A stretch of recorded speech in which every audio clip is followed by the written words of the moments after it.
Welcome to Shri Rajiv Gandhi IAS academy. Friends, இந்த வீடியோவில் பிப்ரவரி 15 மற்றும் 16ஆம் தேதிக்கான கரண்ட் அஃபேர்ஸ் எல்லாமே பார்க்க போகிறோம். சரி, வாங்க பார்க்கலாம். ஃப்ரெண்ட்ஸ், இந்த வீடியோடைய நோட்ஸ் எல்லாமே கீழே பிடிஎஃபாக டிஸ்கிரிப்ஷனில் கொடுத்துருக்கோம். அதெல்லாமே கிளிக் பண்ணி டவுன்லோட் பண்ணிச்சிங்க. அப்புறம் நம்ம டெலிகிராம் குரூப்லேயே லிங்க்மே கீழே டிஸ்கிரிப்ஷன் கொடுத்துருக்கோம். அதுலேயுமே கிளிக் பண்ணி ஜாயின் பண்ணிங்க. நம்முடைய டெலிகிராம் குரூப்பில் கரண்ட் அஃபேர்ஸ் குயிசஸ் கண்டக்ட் பண்ணி வரோம். நீங்களுமே ஜாயின் பண்ணி அட்டன் பண்ணிக்கலாம். ஓகே, சரி வாங்க பார்க்கலாம். ஃபஸ்ட்டு, தற்போது எந்த பேரூராட்சி நகராட்சியாக தரம் உயர்த்தப்பட்டது? இதற்கான ஆன்சர் இவைகள் அனைத்தும். இப்போ பார்த்திங்க அப்படின்னா திருவையாறு, மாமல்லபுரம், அப்புறம் ஸ்ரீபெரும்புதூர், இந்த 3 பேரூராட்சிகளையும் நகராட்சிகளாக தரம் உயர்த்தியிருக்காங்க. அதை பற்றி டீட்டெயிலாக பார்க்கலாம். இந்த ஸ்ரீபெரும்புதூர் இது காஞ்சிபுரம் மாவட்டத்தில் இருக்குது. மாமல்லபுரம் இது செங்கல்பட்டு மாவட்டத்தில் இருக்குது. ஏற்கனவே ஒரு எஸ்ஏ எக்ஸாமில் இந்த மாமல்லபுரம் எந்த மாவட்டத்தில் இருக்குது அப்படின்ற மாதிரி கேட்டிருக்காங்க. இது செங்கல்பட்டு மாவட்டத்தில் இருக்குது. அப்புறம் திருவையாறு இது தஞ்சாவூர் மாவட்டத்தில் இருக்குது. அப்படி பார்க்கும்போது, அதாவது இதே சேர்த்து பார்த்தீங்கன்னா தமிழ்நாட்டில் 25 மாநகராட்சிகள், அப்புறம் 141 நகராட்சிகள், அப்புறம் 487 பேரூராட்சிகள் இருக்குது. அடுத்தது, most excellent order of the British empire விருது பெற்ற இந்தியர் யார்? இதற்கான ஆன்சர் சந்திரசேகரன். இப்போது பிரிட்டன் நாட்டுடைய மிக உயரிய விருது இந்த விருது தான். இதை நம்ம இந்தியாவை சேர்ந்த என் சந்திரசேகரன் அவருக்கு கொடுத்துருக்காங்க. இப்போ டாடா குழுமத்துடைய தலைவராக இவர் தான் இருக்கிறாரு. எதற்காக இவருக்கு இதை வழங்கியிருக்காங்க அப்படின்னா, பிரிட்டன் இந்தியா கிட்ட, அதாவது பிரிட்டனுக்கு இந்தியாவுக்கு இடையில வணிக உறவுகளை மேம்படுத்துவதில் இவர் சிறப்பாக பணியாற்றியிருக்காரு. அதற்காக தான் இவருக்கு இதை வழங்கியிருக்காங்க. பிரிட்டன் அரசர் சார்லஸ் தான் இந்த விருதை வழங்கியிருக்காரு. அடுத்தது, 2025 உலகில் அதிகம் ஊதியம் பெறும் விளையாட்டு வீரர் யார்? இதற்கான ஆன்சர் கிறிஸ்டியானோ ரொனால்டோ. இப்போ பார்த்தீங்க அப்படின்னா உலகத்திலேயே ரொம்ப அதிகமான சேலரி யாருக்கெல்லாம் வருது விளையாட்டு வீரர்கள் அப்படிங்கிற மாதிரி ஒரு லிஸ்ட்டை வெளியிட்டிருக்காங்க. இதில் முதலிடம் பிடித்தது கிறிஸ்டியானோ ரொனால்டோ. இவர் போர்ச்சுகல் நாட்டை சேர்ந்த கால்பந்து வீரர். ஓகேவா, இவர் தான் முதல் இடத்துல இருக்கிறாரு. 2வது இடத்துல இருக்கிறது ஸ்பெயின் நாட்டை சேர்ந்த ஜான் ரஹிம் அப்படிங்கிறவர். இவர் கோல்ஃப் வீரர். இந்த படத்தில் இருக்கிறவர் அவர் தான். அடுத்தது 3வது இடத்துல இருக்கிறது லயோனல் மெஸ்ஸி.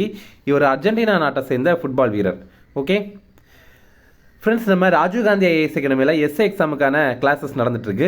நம்ம இன்ஸ்டியூட்டில் பார்த்தீங்கன்னா ஓப்பன் கோட்டாக்கும் கிளாஸஸ் இருக்குது. அதே மாதிரி டிபார்ட்மெண்டல் கோட்டாக்கும் கிளாஸ் இருக்குது. நம்ம இன்ஸ்டியூட்டில் நிறைய பேர் எஸ்ஏ எக்ஸாமில் வெற்றி பெற்றிருக்காங்க. நீங்களுமே நம்ம இன்ஸ்டியூட்டில் ஜாயின் பண்ணி படிக்கலாம்.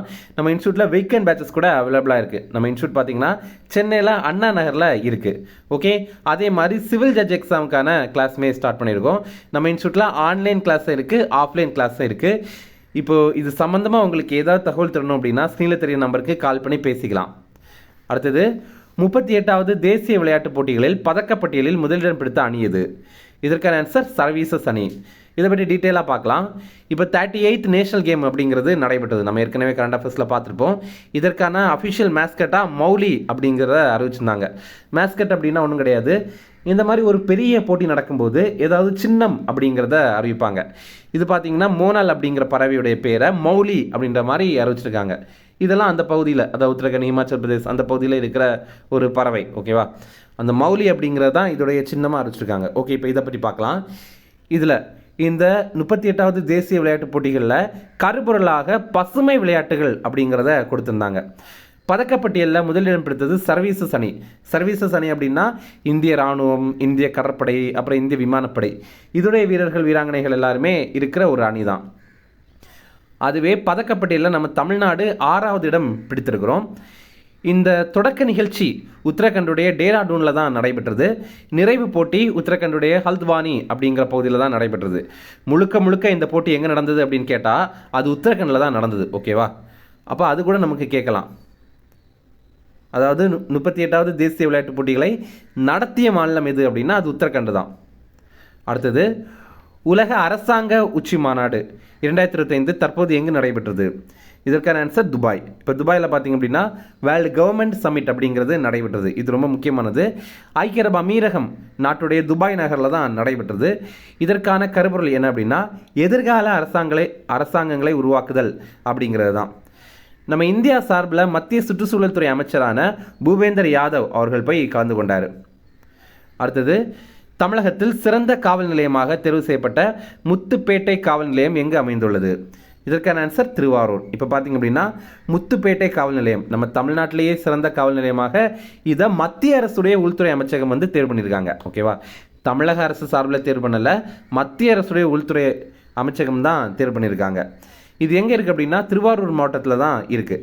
நிறைய பேர் திருவாரூருக்கும் திருவள்ளூருக்கும் கன்ஃபியூஸ் ஆயிடுவாங்க. திருவாரூர் வேறு, திருவள்ளூர் வேறு, ரெண்டுமே வேறு வேறு மாவட்டங்கள். இதுவே இந்த ஆண்டு பார்த்திங்கன்னா தமிழக அரசு சிறந்த காவல் நிலையங்களுக்கான விருது தமிழக அரசு கொடுக்கும்போது முதல் பரிசு மதுரை மாநகரத்தில் இருக்கிற SS காலனி காவல் நிலையத்திற்கு வழங்கியிருந்தாங்க. அடுத்தது, பூமி காப்பு படையை உருவாக்கிய நாடு எது? இதற்கான ஆன்சர் சீனா. இப்போ சைனா பார்த்திங்க அப்படின்னா பிளானட்டரி டிஃபென்ஸ் அப்படிங்கிற ஒரு டீமை உருவாக்கிட்டு இருக்காங்க. எதற்காக அப்படின்னா 2032 ஆண்டில் OAR-4 அப்படிங்கிற விண்கல் பூமியை தாக்கிறதுக்கான வாய்ப்பு இருக்குது. இந்த விண்கல் என்னமோ பூமியை தாக்குற வாய்ப்பு 2.3% தான், ரொம்ப குறைவு தான். ஆனாலும் அது தாக்கிடக்கூடாது அப்படிங்கிறதுக்காக, அதிலிருந்து பூமியை காக்கணும் அப்படிங்கிறதுக்காக சீனா இந்த படையை உருவாக்கிட்டு இருக்காங்க.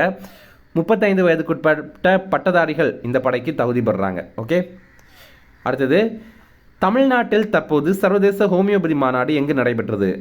இதற்கான ஆன்சர் சென்னை. இப்போ பார்த்தீங்க அப்படின்னா இன்டர்நேஷ்னல் ஹோமியோபதி கான்ஃபரன்ஸ் அப்படிங்கிறது நடைபெற்றது சென்னையில், கிண்டியில், தமிழ்நாடு டாக்டர் MGR மருத்துவ பல்கலைக்கழக வளாகத்தில் தான் நடைபெற்றது.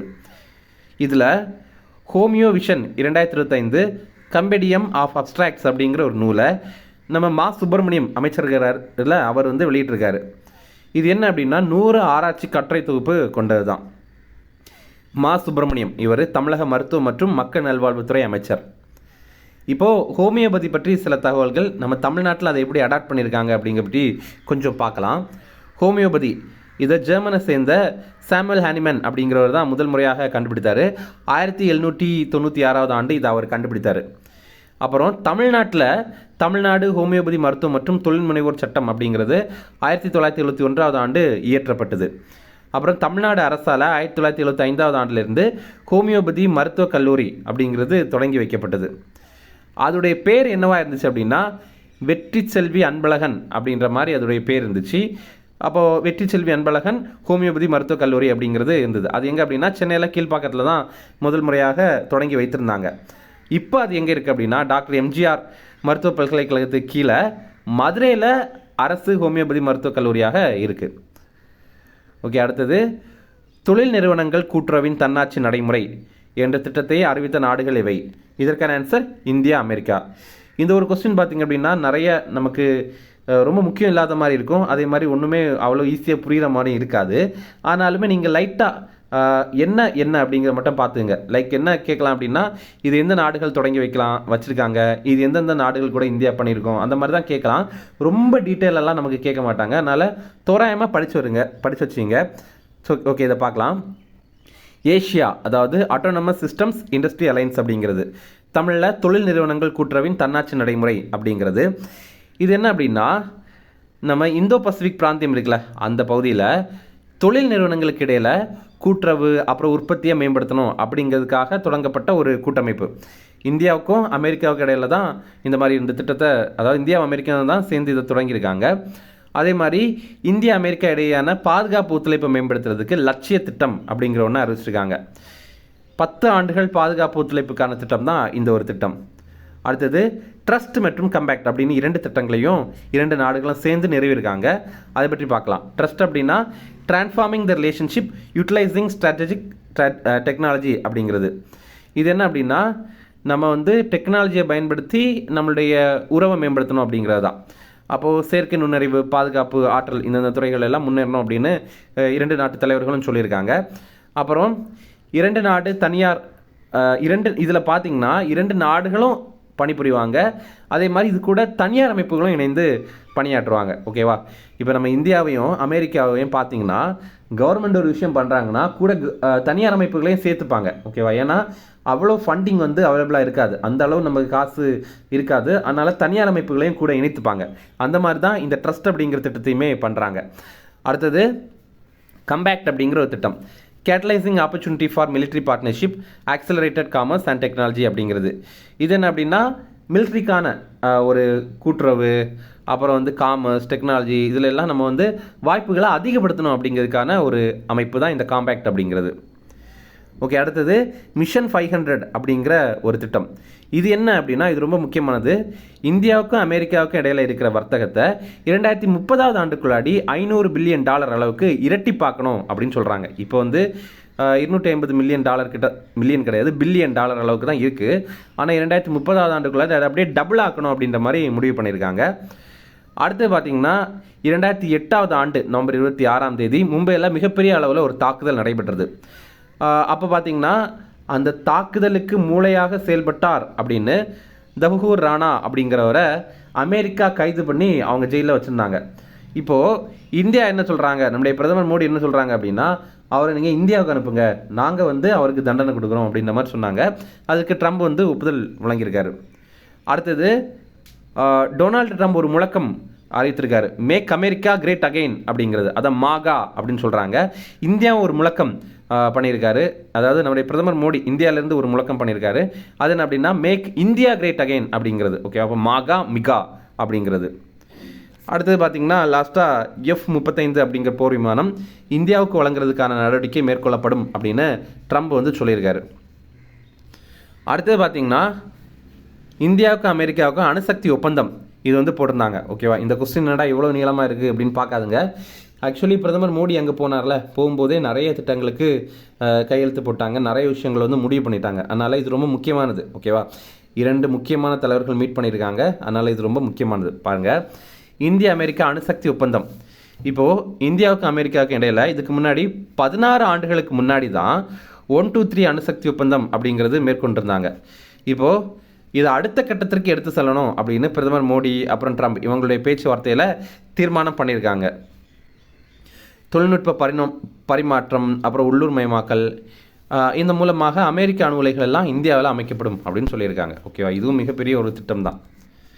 அடுத்தது சில ஷார்ட் நியூஸ் ரெஃபரன்ஸ், அதையுமே பார்க்கலாம்.